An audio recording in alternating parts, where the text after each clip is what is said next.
سورة العنکبوت۔ بسم اللہ الرحمن الرحیم۔ الف لام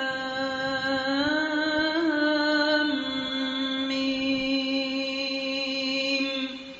احسب الناس ان يتركوا ان يقولوا آمنا وهم لا يفتنون ولقد فتنا الذين من قبلهم فليعلمن الله الذين صدقوا وليعلمن الكاذبين أم حسب الذين يعملون السيئات أن يسبقونا ساء ما يحكمون من كان يرجو لقاء الله فإن أجل الله لآت وهو السميع العليم ومن جاهد فإنما يجاهد لنفسه إن الله لغني عن العالمين والذين آمنوا وعملوا الصالحات لنكفرن عنهم سيئاتهم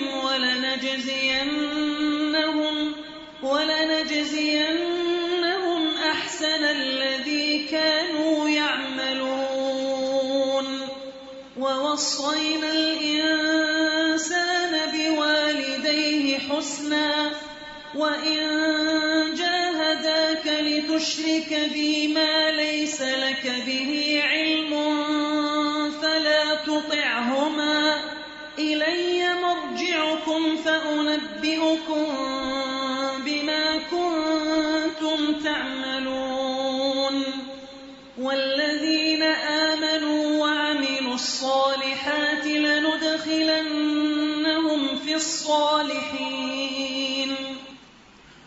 سورة العنکبوت مکی سورت ہے۔ بسم اللہ الرحمن الرحیم۔ الف لام میم۔ احسب الناس ان يتركوا ان يقولوا آمنا وهم لا يفتنون۔ شروع کرتی ہوں اللہ کے نام سے جو بے انتہا مہربان نہایت رحم فرمانے والا ہے۔ الف لام میم۔ کیا لوگوں نے یہ سمجھ رکھا ہے کہ وہ بس اتنا کہنے پر چھوڑ دیے جائیں گے کہ ہم ایمان لائیں، بس صرف لا الہ الا اللہ پڑھ لینا کافی ہے اور ان کو آزمایا نہ جائے گا؟ امتحان نہیں ہوگا، سب کا امتحان ہوگا۔ یہ دنیا تو ہے ہی کمرہ امتحان، اس میں مرد عورت بڑا چھوٹا غریب امیر مومن مشرک سب کے سب آزمائے جا رہے ہیں۔ اس لیے اللہ سبحانہ و تعالی یہاں پر فرماتے ہیں کہ کیا تم یہ سمجھتے ہو کہ آزمائش نہ ہوگی؟ آزمائش تو ہوگی۔ سعد رضی اللہ عنہ کہتے ہیں کہ ایک مرتبہ میں نے عرض کیا، اے اللہ کے رسول صلی اللہ علیہ وسلم، سب سے سخت آزمائش کس کی ہوتی ہے؟ سب سے زیادہ آزمائشیں کن پر آتی ہیں؟ آپ نے فرمایا انبیاء پر، پھر صالحین پر، پھر درجہ بدرجہ عام لوگوں پر۔ تو جس پر آزمائشیں جتنی زیادہ آتی ہیں وہ اللہ کا اتنا ہی زیادہ مقرب ہوتا ہے۔ انسان پر آزمائش اس کے دین کے اعتبار سے آتی ہے، اگر اس کے دین میں پختگی ہو تو اس کی آزمائش میں مزید اضافہ کر دیا جاتا ہے، اور اگر اس کے دین میں کمزوری ہو تو اس میں تخفیف کر دی جاتی ہے۔ سورۃ البقرہ میں بھی اللہ تعالیٰ فرماتے ہیں، ام حسبتم ان تدخلوا الجنۃ ولما یأتکم مثل الذین خلوا من قبلکم مستهم البأساء والضراء وزلزلوا حتى يقول الرسول والذين آمنوا معه متى نصر الله الا ان نصر الله قریب۔ کیا تم نے یہ سمجھ رکھا ہے کہ تم جنت میں داخل ہو جاؤ گے حالانکہ ابھی تم پر وہ حالات نہیں گزرے جو تم سے پہلے گزرے ہوئے اہل ایمان پہ گزر چکے؟ ان پر سختیاں اور تکلیفیں آئیں اور وہ ہلا مارے گئے، یہاں تک کہ رسول اور اس کے ساتھ ایمان لانے والے لوگ پکار اٹھے کہ اللہ کی مدد کب آئے گی؟ تب انہیں سنائی گئی خوشخبری، خبردار رہو اللہ کی مدد قریب ہے۔ یعنی یہ اللہ کی سنت رہی ہے، اللہ کا طریقہ رہا ہے کہ وہ اپنے پیاروں کو آزمائے، کیونکہ اسے چھان پٹک کر دیکھنا ہے کہ کون واقعی اس سے محبت رکھتا ہے، کون واقعی اپنے ایمان میں سچا ہے. ورنہ زبانی دعوے تو سب کے لیے بہت آسان ہے، اصل چیز تو امتحان ثابت کرتا ہے کہ انسان اپنے کسی دعوے میں کتنا سچا ہے. وَلَقَدْ فَتَنَّا الَّذِينَ مِن قَبْلِهِمْ، حالانکہ ہم ان سب لوگوں کی آزمائش کر چکے ہیں جو ان سے پہلے گزرے. وَلَيَعْلَمَنَّ اللَّهُ الَّذِينَ صَدَقُوا، اللہ کو تو ضرور یہ دیکھنا ہے کہ سچے کون ہیں، اس لیے آزمائش آ رہی ہے. وَلَيَعْلَمَنَّ الْكَاذِبِينَ، اور ضرور دیکھنا ہے، ضرور جاننا ہے کہ جھوٹے کون ہیں. جانتا تو اللہ تعالیٰ پہلے ہی ہے، لیکن آزمائش کر کے دیکھنا چاہتا ہے، کیونکہ جب تک کسی چیز کو عملی طور پر سامنے دیکھ نہ لیا جائے انصاف کا تقاضا پورا نہیں ہوتا. تو اللہ تعالیٰ تو پہلے سے ہی جانتا ہے کہ کون صابر ہے کون نہیں، لیکن وہ اس کو عمل میں لانے دیتا ہے تاکہ پتہ چل جائے کہ حقیقت میں کس کو صبر پر اجر ملنا چاہیے اور کس کو اس کی بے صبری پر پوچھا جانا چاہیے. ام حسب الذین یعملون السیئات ان یسبقونا ساء ما یحکمون، اور کیا وہ لوگ جو بری حرکتیں کر رہے ہیں یہ سمجھے بیٹھے ہیں کہ وہ ہم سے بازی لے جائیں گے؟ بڑا غلط حکم ہے جو وہ لگا رہے ہیں کہ ہم ان کو پکڑ نہ سکیں گے. من کان یرجو لقاء اللہ فإن اجل اللہ لآت، جو کوئی اللہ سے ملنے کی توقع رکھتا ہو اسے معلوم ہونا چاہیے کہ اللہ کا مقرر کیا ہوا وقت آنے ہی والا ہے. یعنی قیامت دور نہیں، موت تو جوتی کے تسمے سے بھی زیادہ انسان کے قریب ہے. وَهُوَ السَّمِيعُ الْعَلِيمُ، اور وہ سب کچھ سننے والا جاننے والا ہے. وَمَنْ جَاهَدَ فَإِنَّمَا يُجَاهِدُ لِنَفْسِهِ، جو شخص بھی مجاہدہ کرے گا، کوشش کرے گا، وہ اپنے نفس کے لیے کرے گا، اپنی ذات کے لیے کرے گا. إِنَّ اللَّهَ لَغَنِيٌّ عَنِ الْعَالَمِينَ، اللہ یقیناً دنیا جہان والوں سے بے نیاز ہے. تو یاد رکھیے کہ ہر انسان کی آزمائش ہو رہی ہے، کوئی نیک ہو یا بد. ہاں، برے لوگوں کی آزمائش اس وجہ سے ہوتی ہے جب وہ اللہ کی نافرمانی کرتے ہیں، اور نیک لوگوں کی ان کو جانچنے اور پرکھنے کے لیے ہوتی ہے. گناہوں کی وجہ سے جہاں تک آزمائش کا تعلق ہے تو حدیث میں آتا ہے کہ حضرت عمر نے جب حضرت عباس سے بارش کے لیے دعا کرنے کو کہا تو انہوں نے کہا، اللہ بے شک مصیبت گناہ کی وجہ سے نازل ہوئی ہے اور وہ صرف توبہ سے دور ہو سکتی ہے، تو ہم تیرے حضور توبہ کرتے ہیں. پھر اسی طرح انسان قطع رحمی جو کرتا ہے اور ظلم اور زیادتی جو دوسروں کے حق مارتا ہے، اس کی وجہ سے بھی اللہ تعالیٰ دنیا میں جلد سزا بھی دیتا ہے اور آخرت میں بھی سزا دیتا ہے. لیکن اس کے برعکس جب انسان اللہ کا فرما بردار ہو جاتا ہے تو اللہ تعالیٰ اپنی رحمتوں سے اس کو ڈھانپ لیتا ہے. اب جب رحمتوں میں آ جاتا ہے پھر کوئی اور امتحان ہوتا ہے. ان دونوں میں فرق ہوتا ہے. امتحان اور آزمائش میں کیا فرق ہے؟ یعنی امتحان جو ہے وہ انسان کے درجے بلند کرنے کے لیے ہوتا ہے، اور آزمائش جو ہے وہ عام طور پر انسان کے گناہوں کی وجہ سے آتی ہے، سزا کے طور پر آتی ہے. اگر وہ اس آزمائش میں کامیاب ہو جاتا ہے، یعنی اللہ سبحانہ وتعالیٰ کے قریب ہو جاتا ہے، سمجھ جاتا ہے، سنبھل جاتا ہے، گناہ سے توبہ کر لیتا ہے، تو یہ شخص پہلی کیٹیگری میں شامل ہو جاتا ہے. یہ امتحان، یہ آزمائش اس کے لیے عذاب نہیں ہوتا، ایک نعمت ہی ہوتی ہے کہ انسان دنیا میں ہی سنبھل جاتا ہے. اور اگر انسان تکلیف میں مبتلا ہو کر اللہ سے ناراض ہو جاتا ہے تو یہ اس کے لیے سخت آزمائش ہوتی ہے، جس کی وجہ سے اس کی پھر پکڑ ہوگی، کیونکہ کسی کو حق نہیں کہ وہ اللہ سے ناراض ہو. اور پھر یہ یاد رکھیے کہ جو اللہ سے ملنے کی توقع رکھتا ہے اسے معلوم ہونا چاہیے کہ وقت جلد آنے والا ہے. جب وقت جلد آنے والا ہے تو اس سے پہلے جب ٹائم شارٹ ہوتا ہے، یعنی وقت کم، مقابلہ سخت ہوتا ہے، تو پھر انسان کیا کرتا ہے؟ بھاگ دوڑ شروع کر دیتا ہے. وہ لیزی ہو کے زندگی نہیں بسر کرتا. جو بھی کرنے کے کام ہیں، اب پورے قرآن میں سے جتنی جتنی چیزیں عمل کی ہمارے سامنے آ رہی ہیں، ان سب کو اگر انسان واقعی کرنا چاہے تو اس کے لیے پھر سستی کرنے کی گنجائش نہیں ہے. اس کو اپنے ہر لمحے سے بہترین فائدہ اٹھانا ہوتا ہے. تو ایسا کر کے بھی انسان بندوں پر یا اللہ پر کوئی احسان نہ جتائے کہ میں نے اتنی نیکیاں کر لی، ایسے ایسے کام کر لیے. نہیں، یہ دراصل انسان کا اپنا فائدہ ہے جب وہ محنت کرتا ہے. والذین آمنوا وعملوا الصالحات لنکفرن عنہم سیئاتہم ولنجزینہم احسن الذی کانوا یعملون. جو لوگ ایمان لائے اور نیک عمل کیے ان کی برائیاں ہم ان سے دور کر دیں گے، یعنی ان کی تکلیفیں دور کر دیں گے دنیا میں بھی اور آخرت میں بھی، اور انہیں ان کے بہترین اعمال کی جزا دیں گے. ہم نے انسان کو ہدایت کی کہ اپنے والدین کے ساتھ نیک سلوک کرے. نیک اعمال میں سب سے بڑا نیک عمل اللہ کے اوپر ایمان لانے کے بعد، شرک سے بچنے کے بعد والدین کے ساتھ حسن سلوک ہے.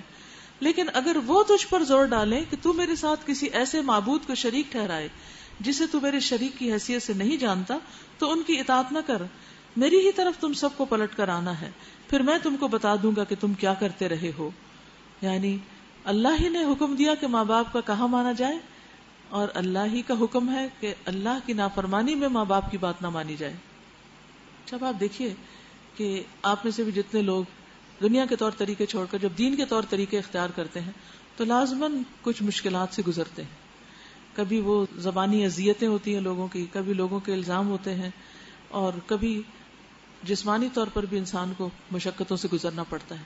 کبھی مالی پریشانیاں سامنے آ جاتی ہیں، کسی کو جاب چھوڑنی پڑتی ہے، کسی کو حرام طریقے پر چلتے ہوئے حرام راستوں کو چھوڑ کر حلال کی طرف رخ کرنا پڑتا ہے، اور اس میں دیر ہوتی ہے تو انسان کی آزمائش ہوتی ہے. تو یہ ساری چیزیں تو ہیں، لیکن اللہ تعالیٰ فرماتے ہیں اگر تم محنت کرو گے تو یہ تمہارے اپنے ہی حق میں بہتر ہوگا. اور پھر بعض آزمائشیں ایسی ہوتی ہیں کہ جس میں اللہ سبحانہ و تعالیٰ کے حکم کے خلاف ماں باپ کا حکم آ جاتا ہے، جبکہ ماں باپ کے ساتھ حسن سلوک کا حکم بھی اللہ نے دیا. تو انسان کنفیوز ہو جاتا ہے کہ اللہ ہی کہتا ہے کہ ماں باپ کا خیال رکھو، اور اب ماں باپ کی اگر ہم بات نہ مانے تو وہ تو ہمارے فلیئر اپ ہو جاتے ہیں اور بہت ناراض ہوتے ہیں، تو کیا کریں. تو ایسی صورت میں جہاں اللہ کا حکم آ جائے وہاں ماں باپ کی بات نہیں مانی جائے گی. لا طاعۃ لمخلوق فی معصیۃ الخالق، کسی مخلوق کی اطاعت جائز نہیں خالق کی معصیت میں، نافرمانی میں.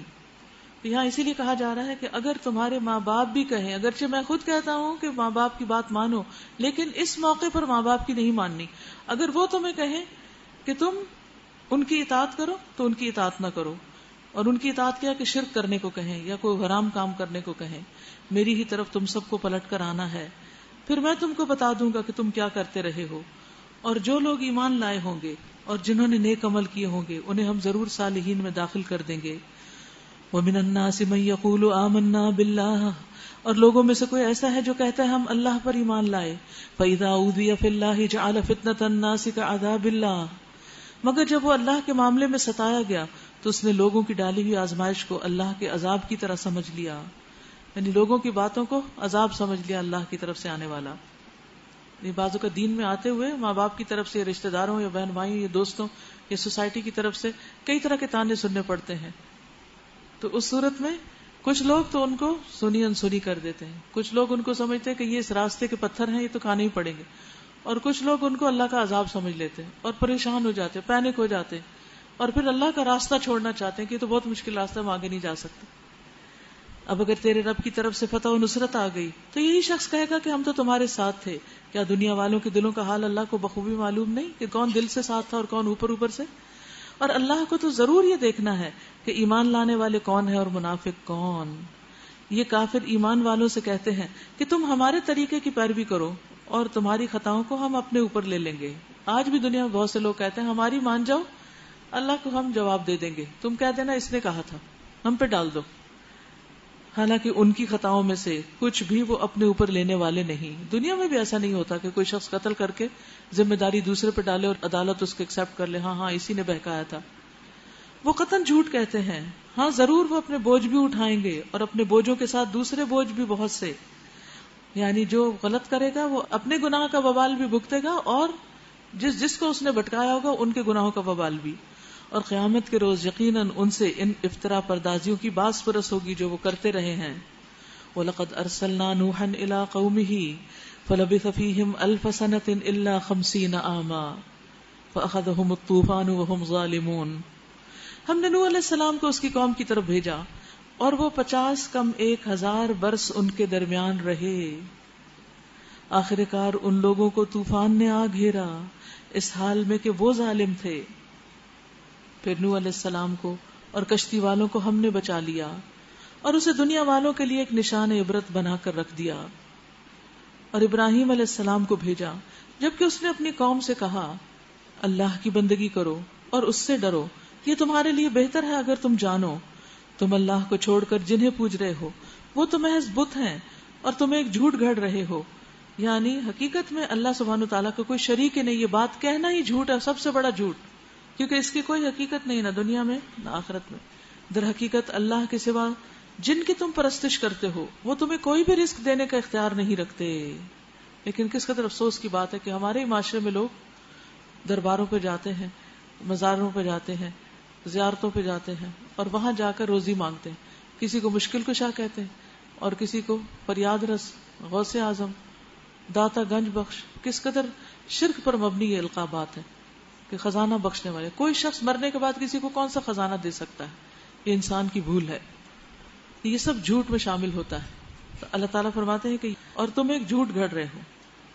ان الذین تعبدون من دون اللہ، در حقیقت اللہ کے سوا تم جس کی بھی پرستش کرتے ہو، لا یملکون لکم رزقا، وہ کسی رزق کے مالک نہیں. کبھی بھی کسی در پہ نہ جائیے اللہ کو چھوڑ کر، مصلی چھوڑ کر کہ کوئی اور رزق دے گا. فابتغوا عند اللہ الرزق، رزق اللہ کے پاس تلاش کرو، اس سے مانگو، اس سے دعائیں کرو، نیک کام کرو کہ اللہ تعالیٰ فراخی پیدا کر دے. وَاعْبُدُوهُ وَاشْكُرُوا لَهُ، اور اس کی عبادت کرو اور اسی کا شکر ادا کرو. الیہ ترجعون، اسی کی طرف تم سب لوٹائے جانے والے ہو. وَإِن تُكَذِّبُوا، اور اگر تمہیں جھٹلائیں، فَقَدْ كَذَّبَ أُمَمٌ مِّن قَبْلِكُمْ، تو تم سے پہلے بہت سی قومیں جھٹلائی جا چکی ہیں. یعنی ان کے پیغمبروں کی بات بھی ان کی قوموں نے نہیں مانی، اور رسول پر صاف صاف پیغام پہنچا دینے کے سوا کوئی ذمہ داری نہیں. یعنی یہ ایسے ہی ہے کہ جیسے ایک ماں اپنے بچے کو کھانے کے لیے بلاتی ہے اور اسے کہتی ہے کہ کھا لو. اگر وہ کھا لیتا ہے تو ٹھیک، اگر نہیں تو تھوڑا سا مزید سمجھاتی، تھوڑا سختی کرتی، ہاتھ پکڑ کے کہتی کہ کھا لو، یہ منہ میں ڈالنے کی کوشش کرتی. لیکن کبھی کسی ماں کو یہ کرتے دیکھا کہ بچے کو نیچے لٹا کے اس پہ سوار ہو کے اس کے منہ میں زبردستی ڈالے؟ کبھی ایسا تو نہیں کیا نا. یہ کرنا پیغمبر کا کام نہیں کہ جو نہیں مانتے ان کو گرا کے پھر ان کے منہ میں ٹھونسے ہدایت کہ پڑھو اس کو، پڑھو لا الہ الا اللہ. یہ نہیں ہو سکتا. ہاں آپ کسی کو بتائیں گے، سمجھائیں گے، دلیل دیں گے، نہیں مانے گا پھر سمجھائیں گے، آخرکار اس کو اس کے حال پہ چھوڑ دیں گے. یہی کرنے کا کام ہے. بتانے کو اچھی طرح انسان بتائے، اپنا فرض پورا کر دے، لیکن اگر کوئی نہ مانے تو پھر پیچھا نہ کرے. کیا ان لوگوں نے کبھی دیکھا ہی نہیں کہ اللہ کس طرح خلق کی ابتدا کرتا ہے؟ یعنی غور ہی نہیں کیا، غور و فکر نہیں کیا کہ آغاز کیسے ہوتا ہے. ثم یعیدہ، پھر اس کا اعادہ کرتا ہے. ایک تو بڑا اعادہ ہے اور ایک چھوٹا چھوٹا بھی. آپ دیکھیے کہ جیسے بیج سے ایک پودا نکلتا ہے، اگر آپ سارے مرحلے کو واچ کرتے رہیں کہ جب وہ بیج آپ کے ہاتھ میں تھا، پھر وہ آپ نے خود اپنے ہاتھ سے زمین میں ڈالا، پھر اس کے اندر سے کونپل پھوٹی اور پھر وہ پودا بنا اور پھر پھل پھول لایا اور اس کے پھر بیج آپ کے ہاتھ میں آ گئے. یہ سارا پروسیس کتنے مرحلوں میں طے ہوتا ہے اور کتنا وقت اس پہ لگتا ہے، لیکن یہ ہو جاتا ہے، کوئی اس کو روک نہیں سکتا. تو ثم یعیدہ، تو یہ سبق ہمیں سکھاتا ہے کہ اللہ تعالیٰ نے جس طرح ہمیں دنیا میں بھی ایسے ہی پیدا کیا ہے اور پھر بچپن سے جوانی، جوانی سے بڑھاپا اور مختلف کام کرتے کرتے انسان اپنے بچے پیچھے چھوڑ جاتا ہے دنیا میں بیج، اور خود آخرت کے لیے روانہ ہو جاتا ہے. اور پھر ایک نئی نسل آتی ہے، پھر اس کے بعد ایک نئی نسل آتی ہے، اور بالآخر قیامت کے دن سب کو اکٹھا کر لے گا اور سب کا حساب لے گا، بھاگ کے کوئی بھی نہ جا سکے گا. ان ذلک علی اللہ یسیر، یقیناً یہ اعادہ تو اللہ کے لیے بہت آسان تر ہے. قل سیروا فی الارض فانظروا کیف بدأ الخلق ثم اللہ ینشئ النشأۃ الآخرہ، دیکھو اس نے کس طرح خلق کی ابتدا کی ہے، پھر اللہ بار دیگر بھی زندگی بخشے گا. یقیناً اللہ ہر چیز پر قادر ہے، جسے چاہے سزا دے، جس پر چاہے رحم فرمائے، اسی کی طرف تم پھیرے جانے والے ہو. تم نہ زمین میں عاجز کرنے والے ہو اور نہ آسمان میں، یعنی کسی کا بھی زور نہیں ہے اللہ کے مقابلے میں، نہ زمین میں نہ آسمان میں. اور اللہ سے بچانے والا کوئی سرپرست اور مددگار تمہارے لیے نہیں ہے. جن لوگوں نے اللہ کی آیات کا اور اس سے ملاقات کا انکار کیا ہے، وہ میری رحمت سے مایوس ہو چکے ہیں اور ان کے لیے دردناک سزا ہے. پھر اس کی قوم کا جواب اس کے سوا کچھ نہ تھا کہ انہوں نے کہا قتل کر دو اس کو یا جلا ڈالو. آخر کار اللہ نے اسے آگ سے بچا لیا، ابراہیم علیہ السلام کو. ان فی ذلک لآیات، یقیناً اس میں بہت سی نشانیاں ہیں. کس کے لیے؟ لقوم یؤمنون، اس قوم کے لیے جو ایمان رکھتی ہو. وقال انما اتخذتم من دون اللہ اوثانا مودۃ بینکم فی الحیاۃ الدنیا، اور اس نے کہا تم نے دنیا کی زندگی میں تو اللہ کو چھوڑ کر بتوں کو اپنے درمیان محبت کا ذریعہ بنا لیا ہے.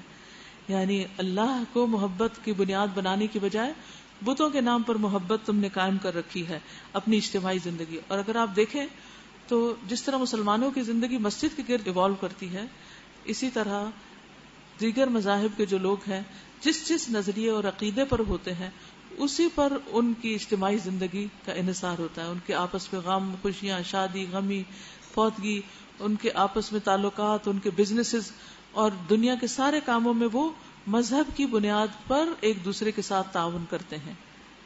اور اسی لیے ان کی عبادت گاہیں صرف عبادت گاہ نہیں ہوتی بلکہ سوشل گیدرنگ کا بھی ایک مقام ہوتی ہے، یہ ذریعہ ہوتی ہے. تو یہاں تو اتنی ورائٹی ہے نہیں، لیکن جب کینیڈا میں تھی میں تو میں بطور خاص مختلف چرچز کو اور مندرز کو اور گردوارز کو دیکھنے کے لیے گئی تھی کہ یہاں پر لائف کس طرح ہے، کیا کیا کرتے ہیں یہ لوگ. تو مجھے اتنی حیرت ہوئی کہ بالکل وہی منظر ہوتا ہے جیسے رمضان میں مسجد میں افطاریاں بھی ہو رہی ہیں اور نکاح بھی ہو رہے ہیں اور نمازیں بھی ہو رہی ہیں اور لوگوں کے اور بھی کچھ مسئلے کاؤنسلنگ بھی ہو رہی ہے، لڑائی جھگڑے کے فیصلے بھی ہو رہے ہیں. تو سوشل سرکل جو ہے وہ ان ملکوں میں کم، لیکن ان ملکوں میں سارا مسجد کے گرد گھومتا ہے کسی ایک نظریے کے ماننے والوں. تو اسی طرح گرودوارے میں بھی کھانے پک رہے ہیں، لنگر لگے ہوئے ہیں، لوگ بچے بوڑھے بڑے جوان چھوٹے بڑے دن کو رات کو جمع ہو رہے ہیں، اکٹھے ہو رہے ہیں، آپس میں شادیاں ہو رہی ہیں، بزنس کو بڑھانے کے لیے آپس میں بات چیت ہو رہی ہے. تو یہ ساری چیزیں بہرحال کسی نہ کسی نقطے پر ضرور آ کے جمع ہوتی. ہمیں یہ سوچنا چاہیے کہ ہمارا سوشل سرکل کیا ہے اور ہماری محبتوں کی بنیاد کیا ہے. کیا صرف کوئی جاب، کیا کوئی بزنس، یا دین؟ اگر دین کی بنیاد پر یہ سب کچھ ہوگا تو ہی فائدہ دے گا، ورنہ جو دوستیاں اور تعلق، کیونکہ سوشل اینیمل کہا جاتا ہے انسان کو، اگر سے انسان اینیمل نہیں ہے، انسان ہی ہے، لیکن انسان کی نیڈ ہے کہ اس کے ارد گرد سوشل سرکل ہو.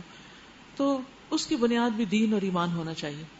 اب آپ دیکھیے کہ سوشل میڈیا نے، فیس بک، ٹویٹر وغیرہ نے اب فزیکل پریزنس کو بھی ختم کر دیا ہے. اس کی بھی اب ضرورت نہیں، اب لوگ اپنے موبائل پہ بیٹھ کے پوری دنیا سے رابطے میں ہوتے ہیں.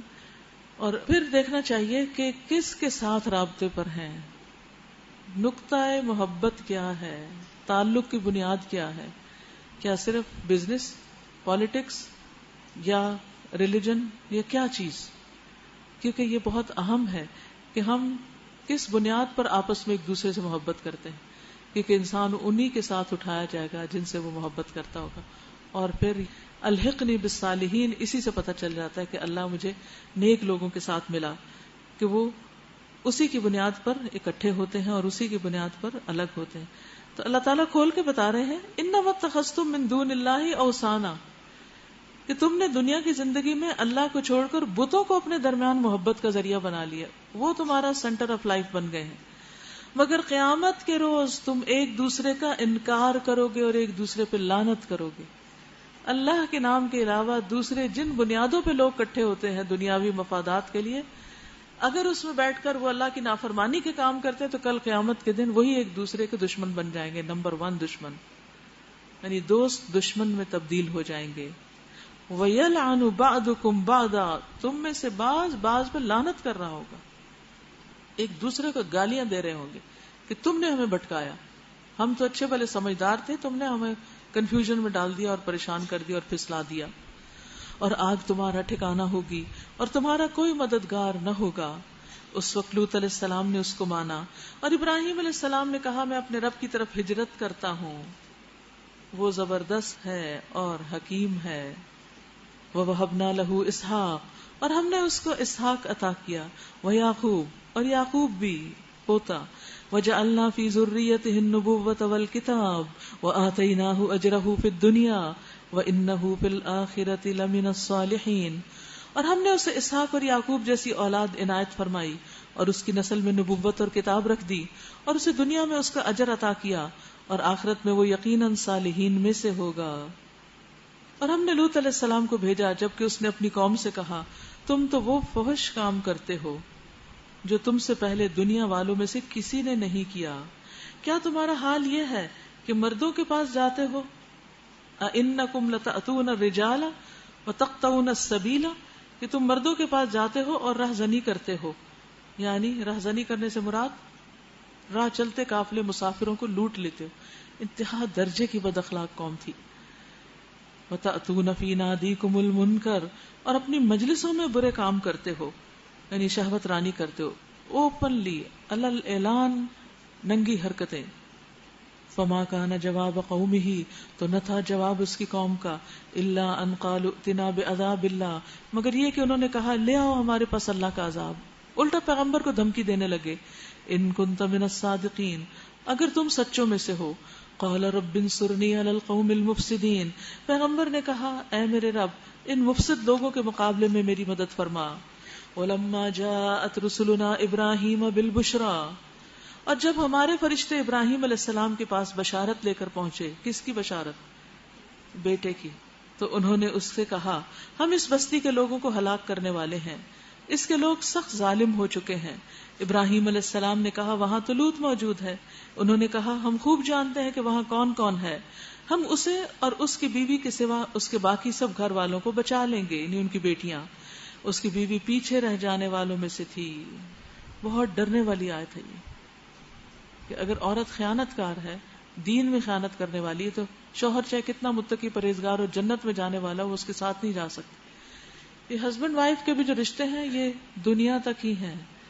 اگر ایمان نہ ہوا، عمل صالح نہ ہوا، تو وہاں ان میں جدائی ڈال دی جائے گی، لیکن نیک لوگوں کو اکٹھا کر دیا جائے گا.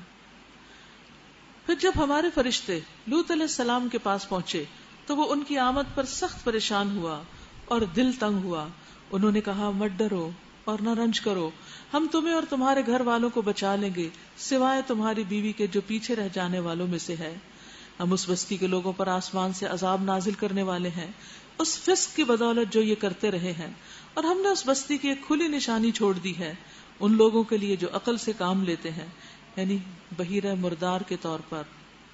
وَإِلَى مَدْيَنَ أَخَاهُمْ شُعَيْبًا قَالَ يَا قَوْمِ اعْبُدُوا اللَّهَ وَارْجُوا الْيَوْمَ الْآخِرَ وَلَا تَعْثَوْا فِي الْأَرْضِ مُفْسِدِينَ. اور مدین کی طرف ہم نے ان کے بھائی شعیب علیہ السلام کو بھیجا. اس نے کہا اے میری قوم کے لوگو، اللہ کی بندگی کرو اور روز آخر کے امیدوار رہو اور زمین میں مفسد بن کر زیادتیاں نہ کرتے پھرو. مگر انہوں نے اسے جھٹلا دیا. آخر کار ایک سخت زلزلے نے انہیں آ لیا اور وہ اپنے گھر میں پڑے کے پڑے رہ گئے. اور عاد اور سمود کو ہم نے ہلاک کیا. تم وہ مقامات دیکھ چکے ہو جہاں وہ رہتے تھے. ان کے اعمال کو شیطان نے ان کے لیے خوشنما بنا دیا تھا اور انہیں راہ راست سے برگشتہ کر دیا، حالانکہ وہ ہوش گوش رکھتے تھے. وقارون وفرعون وہامان ولقد جاءهم موسى بالبينات فاستكبروا في الارض وما كانوا سابقين. اور قارون اور فرعون اور حامان کو ہم نے ہلاک کیا. موسیٰ علیہ السلام ان کے پاس بینات لے کر آئے، مگر انہوں نے زمین میں اپنی بڑائی کا زوم کیا، حالانکہ وہ سبقت لے جانے والے نہ تھے. آخر کار ہر ایک کو ہم نے اس کے گناہ میں پکڑا. پھر ان میں سے کسی پر ہم نے پتھراؤ کرنے والی ہوا بھیجی، کسی کو ایک زبردست دھماکے نے آ لیا، کسی کو ہم نے زمین میں دھسا دیا، کسی کو غرق کیا. اللہ ان پر ظلم کرنے والا نہ تھا، مگر وہ خود ہی اپنے اوپر ظلم کر رہے تھے. تو اس سے کیا پتہ چلتا ہے کہ جس کسی نے بات نہیں مانی اللہ نے اس کو پکڑ لیا. ہمارے لیے کیا سبق ہے؟ سوچنے کی بات کیا ہے کہ اگر ہم اللہ کی بات نہیں مانتے تو کیسے چھوٹ سکتے ہیں. اس لیے فوراً توبہ کر کے اللہ کی طرف رجوع کرنا چاہیے اور جن فرائض سے غفلت برت رہے ہیں ان کو خوشی خوشی ادا کرنا چاہیے. اور یہاں قارون، فرعون اور حامان کو اکٹھا بیان کیا گیا. قارون حالانکہ کس قوم میں سے تھا؟ بنی اسرائیل میں سے تھا، لیکن فرعون کا ساتھ ہوگا اس کا، کیونکہ وہ اس کا دوست تھا. اور کون لوگ ان کے ساتھ ہوں گے؟ ایک دن نبی صلی اللہ علیہ وسلم نے نماز کا ذکر کیا اور فرمایا جو شخص نماز کی پابندی نہیں کرے گا وہ اس کے لیے روشنی، دلیل اور نجات کا سبب نہیں بنے گی. اور وہ شخص قیامت کے دن قارون، فرعون، حامان اور ابی ابن خلف کے ساتھ ہوگا. اس کا انجام ان لوگوں کے ساتھ ہوگا، کیونکہ یہ لوگ مال کی محبت میں، جاہ کی محبت میں، عہدے کی محبت میں اللہ کی عبادت نہیں کرتے تھے. تو جو لوگ دنیاوی مصروفیات کا شکار ہو کر نماز کی صحیح پابندی نہیں کرتے ان کا انجام پھر یہی ہوگا کہ قیامت کے دن ایسے لوگوں کے ساتھ ہوں. اور یہاں پر آپ دیکھیے فَكُلًّا أَخَذْنَا بِذَنبِهِ، ہر ایک کو ہم نے اس کے گناہ کی وجہ سے پکڑ لیا. تو اس سے کیا پتہ چلتا ہے کہ اللہ سبحانہ وتعالیٰ گناہوں کی وجہ سے بندوں کو پکڑ لیتے ہیں. جہاں امتحان ویسے آتے ہیں اس کے پیارے بندوں کے لیے، ان کے درجات بلند کرنے کے لیے، وہاں جو گناہگار ہیں ان کی گناہ کی وجہ سے بھی پکڑ ہوتی ہے. اس لیے ہمیں دعا مانگتے رہنا چاہیے. اللہم انی اعوذ بک من زوال نعمتک وتحول عافیتک وفجاءۃ نقمتک وجمیع سخطک. اے اللہ میں تیری پناہ چاہتا ہوں اس بات سے کہ تیری دی ہوئی کوئی نعمت چھن جائے اور یہ کہ تیری دی ہوئی عافیت پلٹ جائے اور کوئی ناگہانی عذاب آ جائے، اور تیرے تمام غصے ناراضگیوں سے تیری ہی پناہ چاہتا ہوں.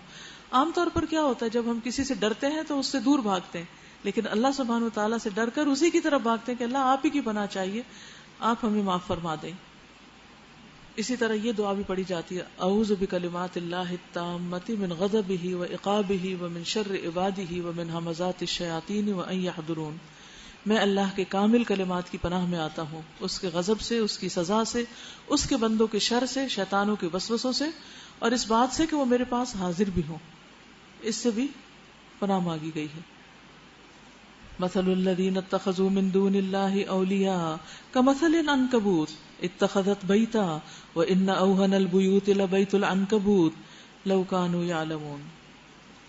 جن لوگوں نے اللہ کو چھوڑ کر دوسرے سرپرست بنا لیے ہیں ان کی مثال مکڑی جیسی ہے جو اپنا ایک گھر بناتی ہے، اور اس سب گھروں سے زیادہ کمزور گھر مکڑی کا گھر ہوتا ہے.